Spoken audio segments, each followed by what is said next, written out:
2026 தமிழக சட்டமன்ற பொதுத் தேர்தலையொட்டி புரட்சித்தாய் சின்னம்மா அவர்கள் கழக வெற்றி வேட்பாளர்கள் மற்றும் கூட்டணி கட்சி வேட்பாளர்களை ஆதரித்து தீவிர பிரச்சார பயணத்தில் இருக்கிறார். அதன்படி நிலக்கோட்டை தனித்தொகுதியில் களம் காணும் வெற்றி வேட்பாளர் டாக்டர் அன்பழகன் அவர்களை ஆதரித்து வத்தலகுண்டு பகுதிக்கு புரட்சித்தாய் சின்னம்மா அவர்கள் வருகிறார். வத்தலகுண்டு வருகின்ற புரட்சித்தாய் சின்னம்மா அவர்களை கழகத்தினர், கூட்டணி கட்சியினர் மற்றும் பொதுமக்கள் உற்சாக வரவேற்பளித்தனர். பின்னர் கழகத்தின் வெற்றி வேட்பாளர் டாக்டர் அன்பழகன் அவர்களை ஆதரித்து தீவிர பிரச்சாரத்தில் ஈடுபட்டார்.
போட்டு சார், இப்படி போட்டு லெஃப்ட் லெஃப்ட் லெஃப்ட் லெஃப்ட் போட்டு போட்டு போட்டு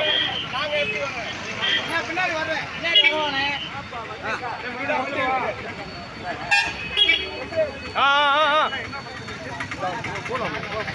போடு பத்தரா